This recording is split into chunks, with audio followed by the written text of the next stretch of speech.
Hello everyone, welcome to sacred Gurukul. Finally BPSC AE ने officially civil mechanical electrical के लिए vacancy announce कर। Total number of vacancy जो है 1024 है। इस वीडियो में हम पूरा ए से लेकर जेड तक देखेंगे, कैसे फॉर्म भरना है, कब उसका लास्ट डेट है, क्या एलिजिबिलिटी क्राइटेरिया होनी चाहिए, जो आपका मार्क्स है एक्सपीरियंस बेसिस पे कितना मार्क्स मिलेगा, कैसे मिलेगा वो भी इंपॉर्टेंट है, क्या इसका सिलेबस होगा। वन बाय वन हम सारी चीजें डिटेल में देखेंगे। इसका प्रिपरेशन कैसे करना है, कहाँ पे से प्रिपरेशन करना है, कौन कौन से सब्जेक्ट हैं, वन बाय वन एक एक करके देखते हैं। तो सबसे पहले हम बात करते हैं उस ऑफिशियल नोटिफिकेशन का जो बीपीएससी ने अनाउंस किया। आइए उसको ही देखते हैं पहले। तो देखो इस तरीके से यहाँ पे आपको दिख रहा होगा। अगर जिन लोगों को ये पीडीएफ नहीं मिला है, डिस्क्रिप्शन बॉक्स में पीडीएफ है, आप वहां से जाकर डाउनलोड कर सकते हैं। ठीक है, तो कुछ इस तरीके से है। अलग अलग डिपार्टमेंट का देखो 292025 ये हो जाएगा सिविल के लिए। असाइनी का मतलब सिविल होता है। टोटल नंबर ऑफ पोस्ट है 984 पोस्ट। 2017 में आया था 1236 पोस्ट आया था आपको 2017 में, जिसमें से 800 प्लस स्टूडेंट जो है वो सेक्रेड गुरुकुल से। मैं आपको बता देता हूं, आप जाके वीडियोज इंटरव्यू भी देख सकते हैं। तो ये 1236 के बाद ये बड़ा वैकेंसी अब जो आया है वो 984 का आया है। सिविल की बात कर रहे हैं हम। टोटल नंबर ऑफ वैकेंसी जो है वो 1024 है। टोटल नंबर ऑफ वैकेंसी जो है 1024 है। इसमें सिविल, मैकेनिकल और इलेक्ट्रिकल तीनों है। लेकिन अगर हम सिर्फ सिविल की बात करें तो सिविल ये है आपका। तो ये बहुत बड़ा सेक्रेड गुरुकुल का अचीवमेंट था। जो 2017 में एग्जाम हुए थे उसका जो रिजल्ट हुआ था वो 2021 में आया था। इसका फाइनल रिजल्ट जो आया था ना 1236 का 2021 में फाइनल रिजल्ट आया था कोविड के टाइम पे। इसके लिए बहुत सारे चीजें हुए थे। चलो अब बात करते हैं इस पे। तो इसमें डिपार्टमेंट्स देखा जाए तो सारे डिपार्टमेंट, चाहे वो पथ निर्माण विभाग जिसको आरसीडी बोलते हैं, आपको भवन निर्माण विभाग जो आपको बीसीडी बोलते हो, ग्रामीण कार्य विभाग हो गया, जल संसाधन विभाग हो गया, लघु जल संसाधन विभाग हो गया, नगर विकास एवं आवास विभाग, योजना एवं विकास विभाग, पशु एवं मत्स्य संसाधन, तो सारे डिपार्टमेंट को लेके देखो यहाँ पे टोटल जो है 984 है। ठीक है, इधर देखो आप यहाँ पे। इसमें से जो टोटल रिजर्वेशन है गर्ल्स के लिए अगर हम बात करें तो गर्ल्स का 35% रिजर्वेशन होता है। यहाँ पे महिलाओं के लिए आरक्षित 35% है। तो 35% रिजर्वेशन किसी भी कैटेगरी की बात कर ले तो टोटल नंबर ऑफ सीट जो रिजर्व है, एक स्पेशली जो कैटेगरी रिजर्व है महिलाओं के लिए 35% आरक्षित तो सब में है ही। एक और होता है बीसीएल करके, पिछड़े वर्ग की महिलाएं, ये वाला, ये मैं ढूंढ रहा था। इसके लिए स्पेशल जो है वो टोटल जो है लगभग कितना आता है 324 वैकेंसी जो है ना वो फीमेल के लिए रिजर्व है। ये सिर्फ फीमेल के लिए रिजर्व है। बाकी अलग अलग कैटेगरी के अकॉर्डिंग देख सकते हैं कि ओबीसी के लिए क्या है, जनरल के लिए क्या है, बीसी के लिए क्या है, एससी के लिए क्या है, एसटी के लिए क्या है। नेक्स्ट हम बात करते हैं 302025 का। इसमें जो है वो मैकेनिकल के लिए है, M for mechanical. Total number of post इसका 36 है। राइट, इसमें कुछ इस तरीके डिपार्टमेंट सारे दिए हुए, कौन कौन से डिपार्टमेंट में है, किस डिपार्टमेंट में नहीं। जैसे टोटल नंबर ऑफ पोस्ट 21 हो गया, ये 00010 करके 36 पोस्ट है, जिसमें से 8 है फीमेल के लिए, 8 है फीमेल के लिए। इसके बाद अगर हम बात करें 312125 ये इलेक्ट्रिकल का है, इलेक्ट्रिकल के लिए है। सिर्फ टोटल 4 पोस्ट है, काफी कम पोस्ट है, सिर्फ एक ही में नगर विकास एवं आवास विभाग में है। तो ये सिर्फ 4 पोस्ट है। ठीक है, इसमें किसी तरीके का कोई 35% आरक्षण वाला सीन इसमें यहाँ बाइफरकेट नहीं किया है।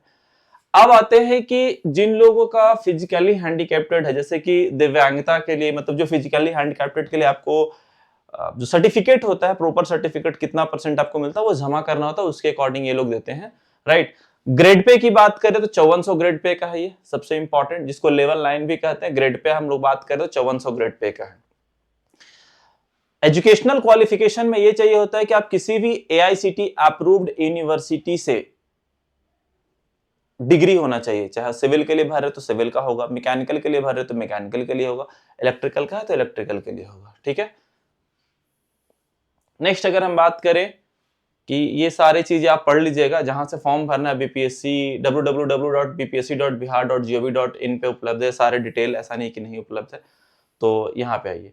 अब देखो यहाँ पे ये कह रहा है कि एज की बात करते हैं। मिनिमम जो एज होता है 21 ईयर्स का है। मिनिमम कितना है 21 ईयर।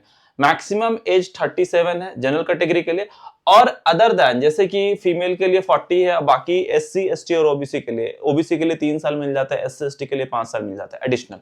तो ये चीजें डिपार्टमेंट सारा दे दिया कि कौन कौन सा है आपको, असैनिक मतलब सिविल हो गया, यांत्रिक मतलब मैकेनिकल हो गया, विद्युत का मतलब तो इलेक्ट्रिकल है ही। डिपार्टमेंट का नाम दे दिया सारे कि अधिकतम उम्र हेतु कट ऑफ डेट ये सारे जगह पे है, 1/1/2020, 1/1/2019, ये सारे कट ऑफ डेट दे रखा है यहाँ पे। किस दिन से कैलकुलेट करना है, आप पूछते हो ना कि 37 ईयर्स हम कब से कैलकुलेट करेंगे, ऐसा तो नहीं है कि आज से, अगर आज फॉर्म आया है 2025 में तो नहीं, 2025 में कट ऑफ डेट कैलकुलेट नहीं होगा, ये कैलकुलेट होगा इन दिनों से, ठीक है, ये ध्यान रखिएगा।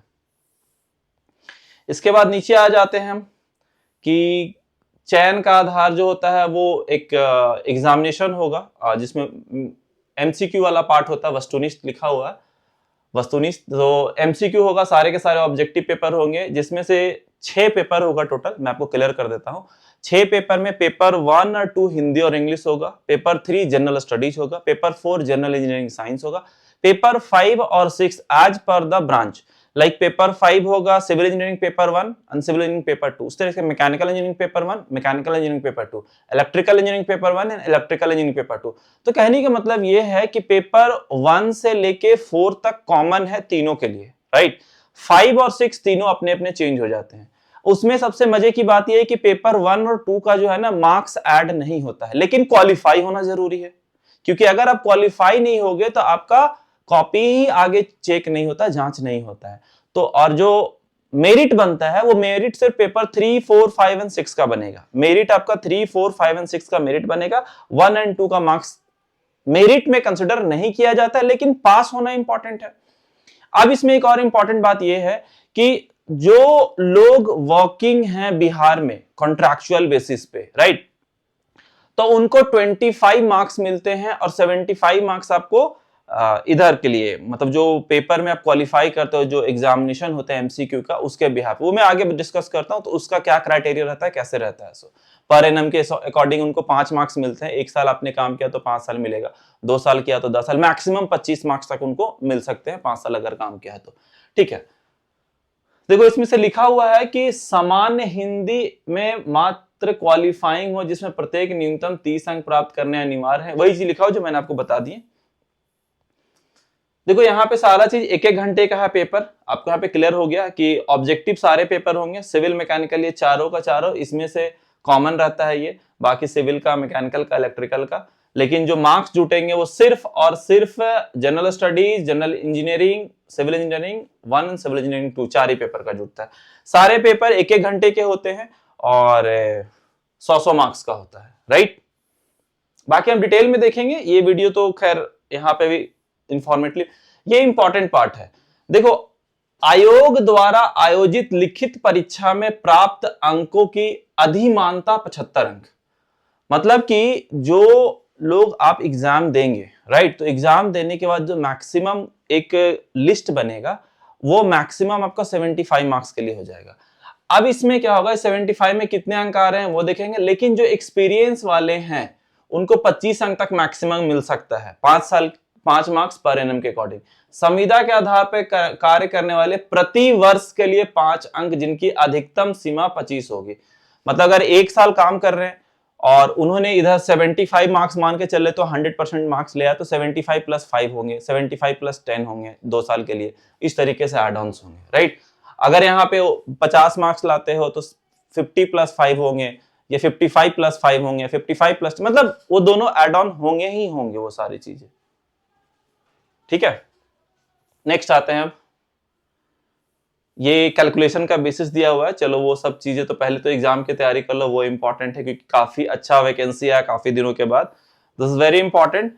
कोड लिखा हुआ है, कोड जब आप फॉर्म भरेंगे, एक चीज और ध्यान रखिएगा, कभी भी जो भी कैटेगरीज में अप्लाई कर रहे हैं उसका सबमिशन, इट मींस उसका सबमिशन का मतलब ये हो गया कि जो भी कैटेगरी में अप्लाई करे, जो डॉक्यूमेंट सबमिट करे वो ध्यान रखना आपको।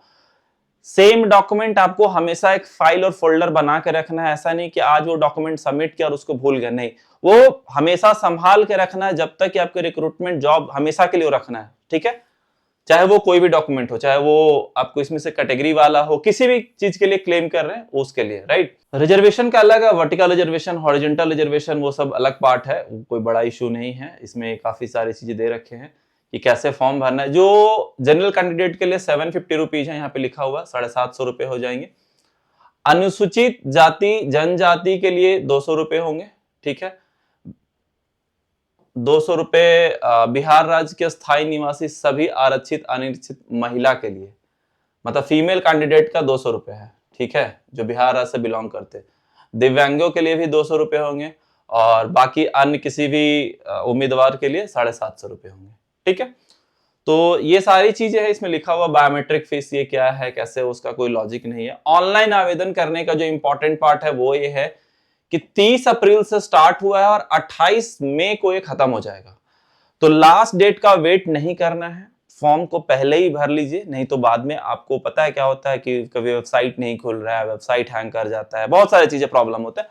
और जो जो बेसिक चीजें हैं उन चीजों को ध्यान रखना है कि वन टाइम रजिस्ट्रेशन करना है, फोटो का साइज क्या होना चाहिए, उसकी रेजोल्यूशन क्या होना चाहिए, सिग्नेचर का साइज क्या होना चाहिए, उसका रेजोल्यूशन क्या होना चाहिए, जो पीडीएफ आप अपलोड कर रहे हैं उसका कितना एमबी का है, वो कम से कम एज जितना वो क्राइटेरिया लिखा हुआ है कि 100 केबी में है तो 100 केबी से अंदर ही होना चाहिए, 20 केबी का है तो 20 केबी से अंदर, 1 एमबी से फाइल छोटा होना चाहिए, 1 एमबी से, वो सारा चीज आप देख लीजिएगा वहां पे जब फॉर्म भरिएगा तो सारा चीज आपको दिखा। यहाँ पे भी ऐसा नहीं है, डिजी लॉकर से भी कनेक्ट कर सकते हैं, मतलब हर चीज ऑप्शंस हैं यहाँ पे।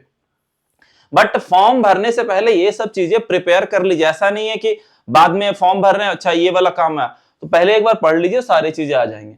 उसके बाद अगर इसमें भी लगता है आपको कि फॉर्म भरने में आपको हेल्प चाहिए, नहीं समझ में आया, कोई दिक्कत है तो आप बोलिएगा, तो प्रॉपर एक फॉर्म भर के वीडियो में मैं शो कर दूंगा कैसे कैसे क्या फॉर्म भरा जाता है, राइट। इसके बाद नेक्स्ट आ जाते हैं हम, न्यू एप्लीकेशंस के लिए इंस्ट्रक्शन क्या है, प्रीवियस एप्लीकेशंस के लिए इंस्ट्रक्शन क्या है, ये सारी चीजें जरूरी नहीं है आपको, ये सारे आप बहुत तेज हो हमको पता है, ये सब जानने की जरूरत नहीं। तो लास्ट डेट से पहले फॉर्म भर लीजिए, दैट्स द इंपॉर्टेंट पार्ट। 28 मई 2025 this is the last date. BPSC ये काफी दिनों के बाद वैकेंसी है, काफी वेटिंग रहा है इसका, इन बिटवीन आया 100 200 300 250 ऐसे करके आए हैं, लेकिन इतना बड़ा वैकेंसी पहले नहीं आया था। हो सकता है इसमें कुछ सीट और ऐड है, क्योंकि 500 समथिंग था पहले, तो ऐड होकर 900 समथिंग हो गया, देखा जाता है, अगर ऐड हुआ तो ठीक है, नहीं तो कोई बात नहीं। तो ये combined vacancy, this is good opportunity for all of you, so prepare करिए। और कोई भी दिक्कत है आप कमेंट सेक्शन में कमेंट कर सकते हैं, आपको कॉन्टैक्ट नंबर दिया हुआ है 7781913939। आप इस नंबर पे व्हाट्सएप भी कर सकते हैं किसी भी तरीके के प्रॉब्लम के लिए। So thank you everyone for watching this session, आज के लिए इतना ही।